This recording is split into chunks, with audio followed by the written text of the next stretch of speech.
चिंता मत करो मेरे भक्तों, मैं सदैव तुम्हारी रक्षा करूंगा और सदा ही तुम पर आने वाले कठिनाइयों और परेशानियों को दूर भगाता रहूंगा।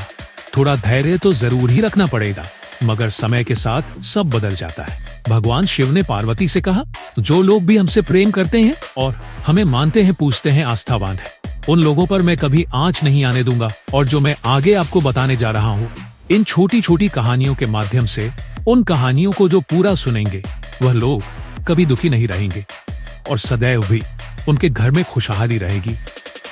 धन और कुबेर की कृपा सदैव बनी रहेगी। हेलो दोस्तों, स्वागत है मेरे मोटिवेशनल वीडियोस चैनल पर। अगर आप नए हो तो मेरे चैनल को सब्सक्राइब जरूर कर ले और एक प्यारा सा कमेंट कर दे। दोस्तों, मैं इस तरीके से आप लोगों के लिए प्रेरणादायक कहानियां लाता रहता हूं। इससे हमारा मनोबल बढ़ता है और इसको सुनने से हमारे घरों में सुख शांति बनी रहती है। आशा करता हूं कि आप पूरी वीडियो जरूर देखेंगे। तो कहानी की शुरुआत पहाड़ों की शांत वादियों से होती है।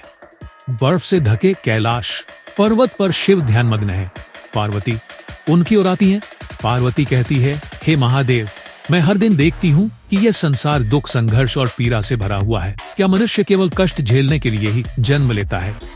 क्या कभी ऐसा समय आएगा जब इनका अंत होगा? शिव ने अपनी आंखें खोली। उनकी आंखों में शांति और ज्ञान की गहराई है। वे धीरे धीरे बोलना शुरू करते हैं। शिव जी बोलते हैं, पार्वती, जीवन का हर पल एक परीक्षा है।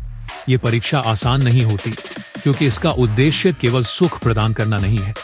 ये मनुष्य को उसके भीतर की शक्ति से परिचित कराने के लिए है। सोचो, अगर समुद्र शांत रहता तो कोई नाविक महान नहीं बनता।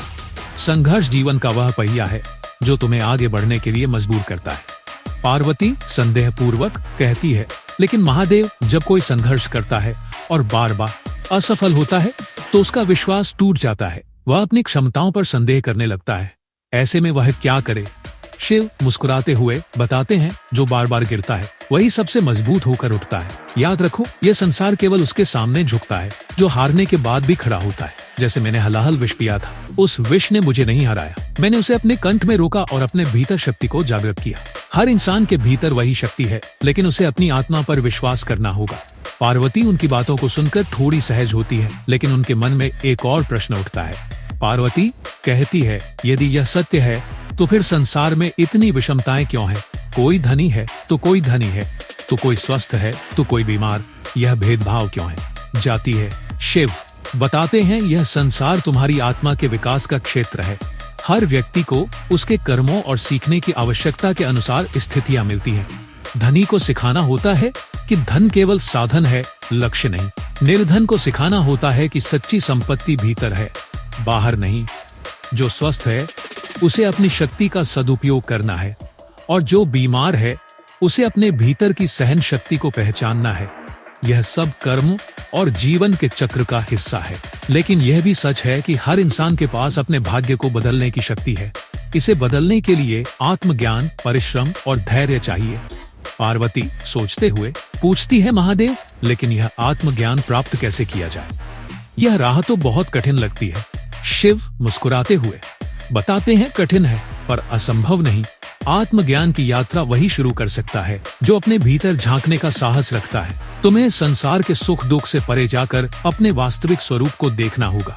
अपने भीतर के अंधकार से लड़ना होगा। जब तक तुम अपने डर, अपने क्रोध और अपने मोह पर विजय नहीं पाओगे, तब तक आत्मज्ञान संभव नहीं। पार्वती शांत होती है, लेकिन तभी एक गूंज सुनाई देती है। ये गूंज शिव के एक पुराने संवाद की है। पार्वती चौंक जाती है। गूंज शिव की आवाज में, जब सृष्टि पर संकट आता है तो सबसे बड़ा हथियार प्रेम, साहस और त्याग होता है।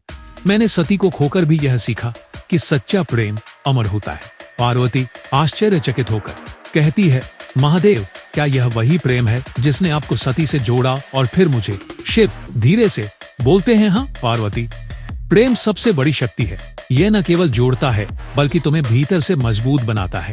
जब तुम प्रेम और समर्पण के साथ अपने कर्म करती हो तो सृष्टि तुम्हारे साथ खड़ी हो जाती है। पार्वती मुस्कुराती है। मंच पर धीरे धीरे प्रकाश बढ़ता है। शिव और पार्वती एक साथ दर्शकों की ओर देखते हैं और अंतिम संदेश देते हैं। शिव और पार्वती साथ में, जीवन एक यात्रा है, संघर्ष और असफलता इसके साथी हैं, लेकिन याद रखो, हर अंधकार के बाद प्रकाश आता है। आत्मज्ञान, प्रेम और समर्पण ही वह रास्ता है जो तुम्हें तुम्हारे लक्ष्य तक ले जाएगा।